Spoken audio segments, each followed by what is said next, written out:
In the pristine waters of Flinders Bay near Augusta in WA, the seabed is being transformed. In a world first, hatchery-bred abalone are being grown out here on artificial reefs.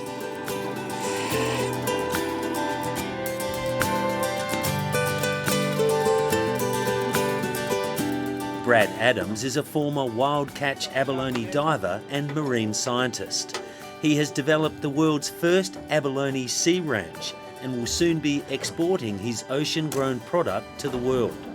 Roger mate, ready to go.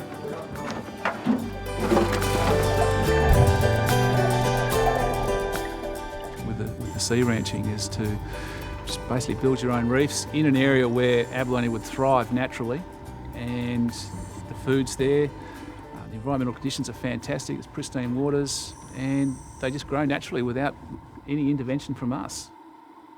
Generally, when you're building a farm on land, you need to purchase the land on, which is generally coastal and it's quite expensive. You've always got pumps running, you've got big power inputs, you've got big labour inputs, then you've also got to feed them a pellet, whereas basically once we've paid for that capital cost of building our reefs, there's really just the input of the abalone each year and some labour to harvest and seed position those abalone, and there's really not much else to do. Brad Adams' father, Terry, pioneered the wild-caught abalone industry at Augusta in the late 1960s, and two of his brothers are still licence holders. 4 years ago on Landline, Brad Adams was experimenting with a range of artificial reef designs for growing abalone. His dream of sea ranching was still just that, a dream. Well, it really started with when I was a wild-catch diver. I was seeing lots of areas out there where everything was right. The oceanic environment was right, the seagrass beds, there was good food there. And whenever you found a rock, it would be loaded with abs. And over time, we sort of the association with, well, why not just put a rock down there, put an ab on it, and see what happens? And that's how this sort of business evolved. Yeah, it was a pretty full-on process. It was a good 3 years of research there to work out the right sort of shape that would work, not just from a biological perspective, but also from a management perspective, where you're able to control the stock going in and control it going out, and being able to harvest properly and not having them block up with too much seaweed. So it took a lot of trial and error to get the right design.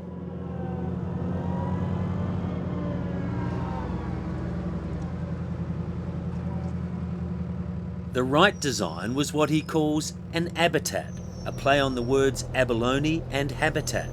It's a 900-kilogram concrete block designed to support up to 400 abalone each and become part of the marine environment.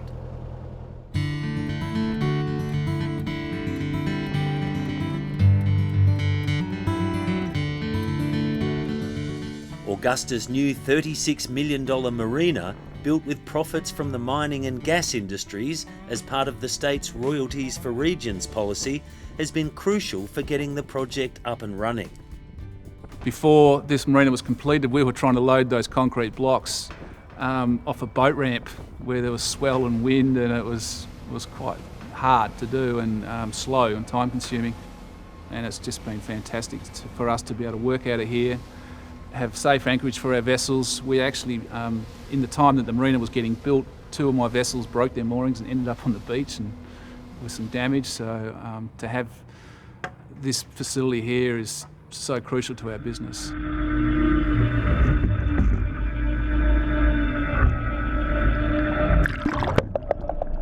We've put over 5,000 of them in the water now, and yes, over 12 kilometres of reef if you put them side by side on the lease area here in Flinders Bay.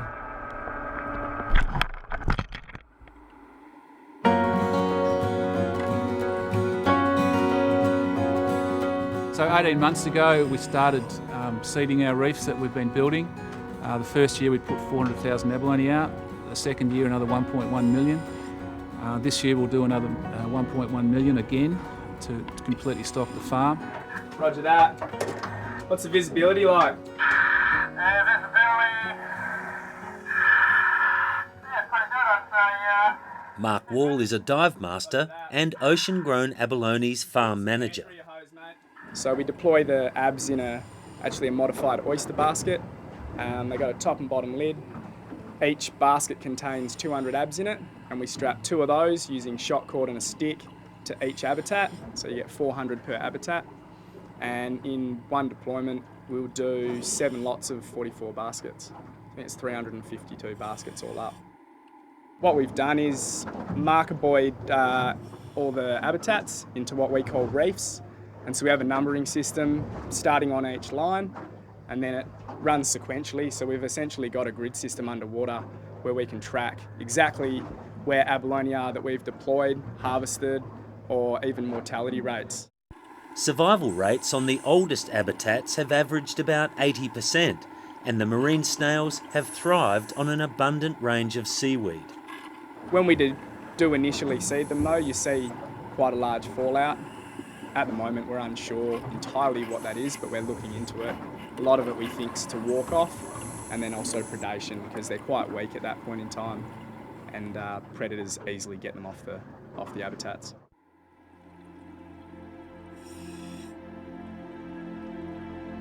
Biosecurity is strictly controlled to avoid any risk of disease on the lease.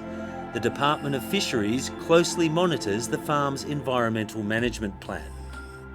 The key biosecurity elements that we look at is making sure that disease isn't introduced into the area, and we do that with checks with our fish health people, and also to make sure that disease doesn't develop on site. And the way we do that is to limit the density that the operator is allowed to use, and that minimises the stress on the animals.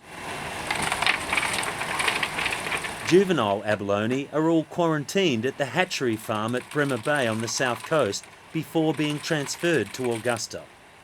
Well, biosecurity is absolutely important to us. It's vital to the integrity of our business, because we depend on a secure, steady supply of juveniles coming through from that hatchery to base our business on. The abalone are of a known health history for the whole 18 months that they're cultured from when they're first born to when they're 40 millimetres, which is what we put them out at. Then they actually go into a biosecure area for 2 weeks where the incoming water is completely filtered down to 0.5 micron, so that we know that there's no chance of any disease coming in or anything from the wild, which is where any transmission vectors will come from. And once they're given health clearance from Department of Fisheries, they come over here, they're put in the water here, and they're under the same environmental conditions as abalone in the bay naturally. So I don't anticipate any issues there at all because of that strong focus we have on biosecurity. Brad Adams says far from harming the environment, the ranch has increased biodiversity in Flinders Bay, even providing Fisheries Department researchers with an important link to the life cycle of the iconic West Australian jewfish. After about 12 months, they're covered in seaweed and they're really starting to look like part of the environment. Fish have moved in, fish are starting to breed there. I've noticed that Flinders Bay is a real nursery area. We're seeing juvenile pink snapper, juvenile dewies, there's lots of wrasse, there's big eye, there's big predatory fish cruising past. So it becomes a real interesting ecosystem where there wasn't that diversity there before because it was just sand and seagrass meadows. So putting these reefs in there with the abalone on them, so we're not only getting the benefit of having an economic return from the abalone, but there's all these other things going on with the ecosystem developing around those reefs being there, and it's really exciting to watch. The abalone will be grown for 3 years on the habitats. They're being harvested at a smaller size than the wild catch minimum and larger than the standard farmed product. So we are able to fill that gap between 100 and 145 millimetres. There's none of that product available on the market. So it's going to be very interesting going forward, being the only company producing green lip abalone in the world that can supply a totally different product into the market. So I think we'll be able to really leverage that uniqueness.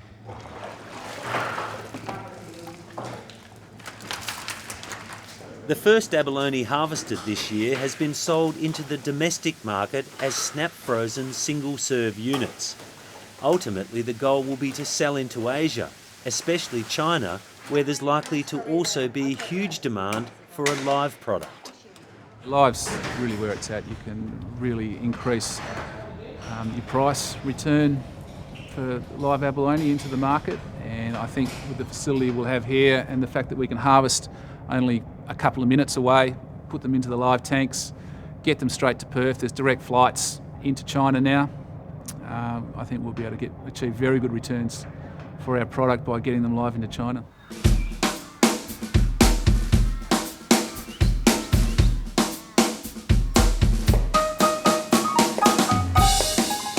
Market reaction to the product locally has been favourable.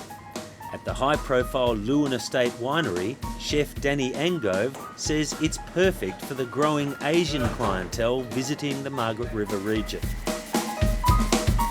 It's abalone cooked for 4 hours at 85 degrees. So the texture should be just beautiful. So we've got this beautiful products coming down here, and it's 40 minutes down the road, beautiful coast, beautiful waters. It's farmed, sustainable, it's good for us. They've got everything, so yeah, it's a good product for us. We probably won't take it off the menu, we'll keep it for a while. And this here is just a little bit of yuzu mayo, and then a little bit of mandarin oil.